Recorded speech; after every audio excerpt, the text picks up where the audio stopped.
ही 3200 TCD से बढ़ा करके 4000 टीसीडी, यानी जो अब इसमें 32,000 क्विंटल प्रतिदिन की पेराई होती थी, अब इसमें 40,000 क्विंटल प्रतिदिन की पेराई होगी। इस क्षमता का विस्तार करने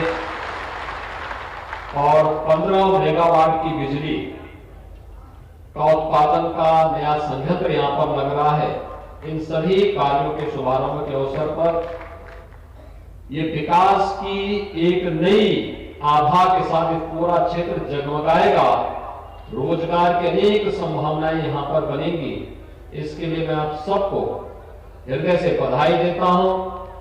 बलरामपुर चीनी मिल्स के एमडी, ग्रुप के एमडी श्री विवेक सरावगी जी और उनकी पूरी टीम का हृदय से अभिनंदन करता हूं और आप यहां के सभी किसान भाइयों बहनों का भी हृदय से अभिनंदन और स्वागत करता हूं।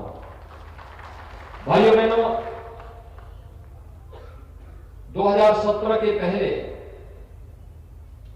उत्तर प्रदेश के अंदर गन्ना किसानों की स्थिति या सामान्य किसानों की स्थिति किस रूप में थी? किसान आत्महत्या कर रहा था। प्रदेश में एक और किसान अपनी मेहनत से अन्न उत्पादन करता था, लेकिन उसकी क्रय की कोई व्यवस्था नहीं थी। जनता भूख से मरती थी। किसान उपज का सही दाम न मिलने के कारण आत्महत्या करने के लिए मजबूर होता था। प्रदेश में गुंडागर्दी थी, दंगे होते थे, अराजकता व्याप्त थी। लेकिन 2017 के बाद प्रदेश के अंदर प्रधानमंत्री मोदी जी के मार्गदर्शन में प्रदेश सरकार ने कैसे एक एक कदम आगे बढ़ते हुए प्रदेश की पूरी तकदीर और प्रदेश की पूरी तस्वीर को बदलने का काम किया है, आज ये सबके सामने है। आज चीनी मिलों के गन्ना मूल्य का समय पे भुगतान की कार्रवाई हो या फिर गेहूं, धान, दलहन, तिलहन इनके क्रय केंद्र स्थापित करते हैं। अकेले गेहूं का ही गोंडा जनपद में 92,000 क्विंटल से अधिक का क्रय अकेले आपके गोंडा जनपद में हुआ है, जिसमें एमएसपी न्यूनतम समर्थन मूल्य किसान के खाते में सीधे गया। ये काम 2017 के पहले नहीं हो पाता था। आड़ती खरीदते थे, मुनाफा आड़ती कमाता था, किसान ठगा हुआ महसूस करता था।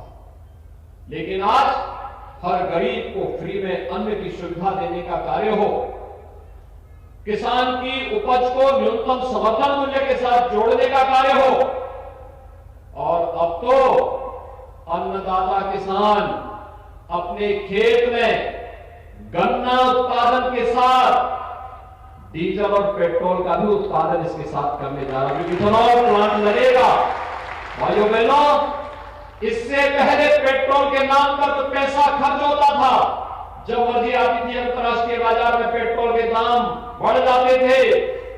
इसका एक छोटा सा हिस्सा भारत विरोधी गतिविधियों में कार्य करने वाले लोग मुनाफे के रूप में लेकर के चले जाते थे।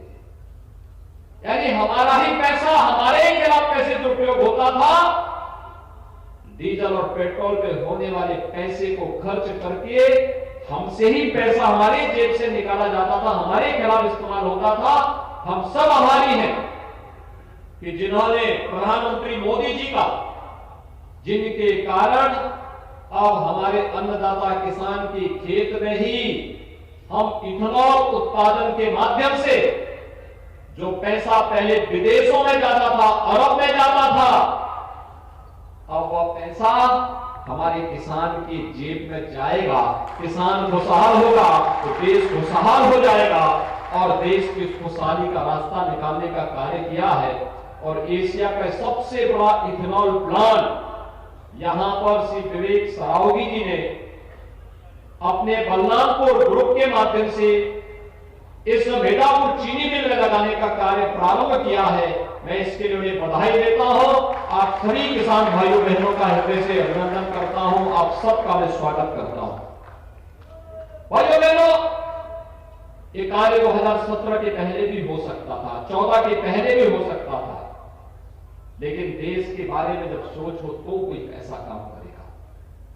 2017 के पहले, 2014 के पहले ऐसा नहीं होता था। 2017 के पहले तो प्रदेश में ऐसी सरकार थी जो पर्व और त्योहार में दंगा करवा देती थी और अयोध्या में राम जन्मभूमि पर आतंकी हमला करने वाले आतंकवादियों के मुकदमों को वापस लेती थी। भारतीय जनता पार्टी की सरकार आई तो सरकार आने के बाद पर्व और त्योहार शांतिपूर्ण ढंग से मनाए जा रहे हैं, हर्ष और उल्लास के साथ मनाए जा रहे हैं।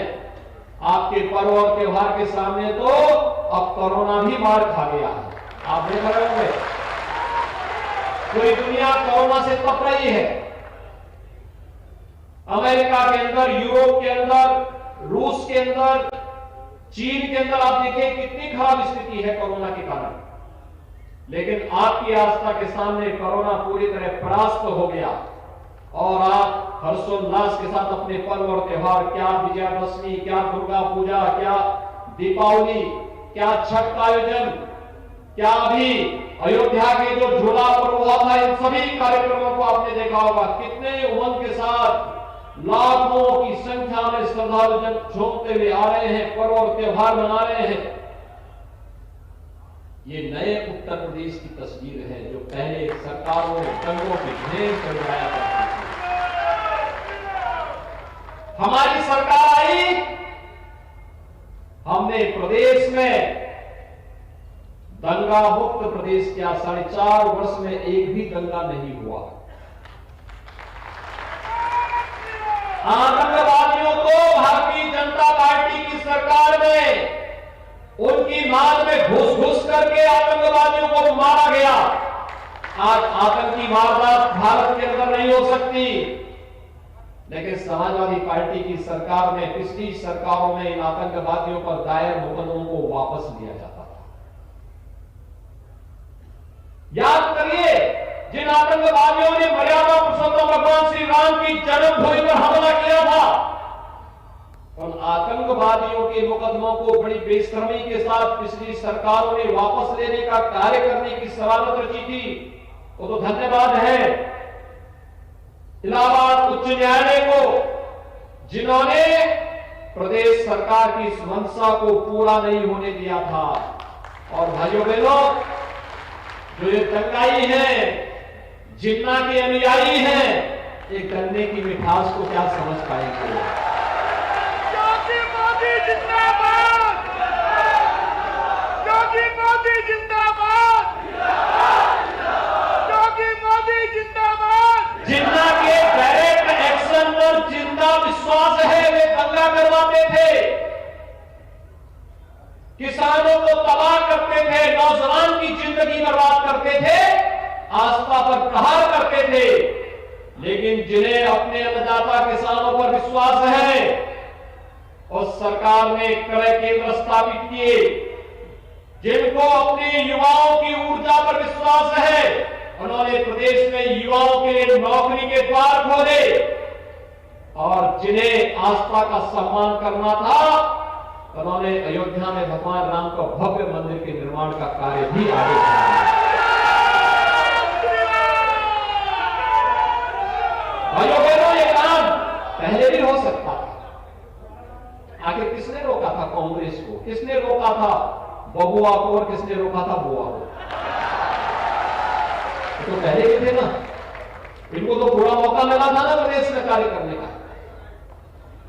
लेकिन नहीं, पहले विकास के लिए नहीं काम होता था, भाई भतीजेवाद के लिए काम होता था। अपना पराया था, जाति के नाम पर आते थे, क्षेत्र के नाम पर आते थे, बेईमानी और भ्रष्टाचार फैलाते थे, दंगा करवाते थे। इनके दोहरे चरित्र में कभी मत आना, उनके बहकावे में कभी मत आना, क्योंकि इन लोगों के बयानों से तो गिरगिट भी कभी कभी शर्मा जाएगा। जैसे रंग लोग बदलते हैं, बार बार रंग बदलते हैं।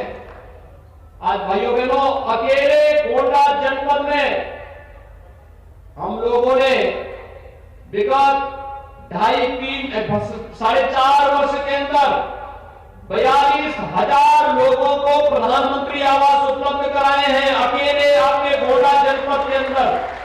और मुख्यमंत्री आवास योजना को भी अगर ले लें तो ये संख्या और भी 3-4 हजार और बढ़ जाती है। एक बड़ी संख्या हर गरीब के पास आवास हो। गरीब की तो कोई जाति नहीं होती, गरीब का कोई मत और मजहब नहीं होता। उस गरीब को पहले भी मकान दिए जा सकते थे, उस गरीब को पहले भी शौचालय दिए जा सकते थे, उस गरीब को पहले भी बिजली दी जा सकती थी, उस गरीब को पहले भी फ्री में राशन की सुविधा का लाभ दिया जा सकता था। लेकिन भाइयों बहनों, ये लाभ पहले नहीं मिलता था।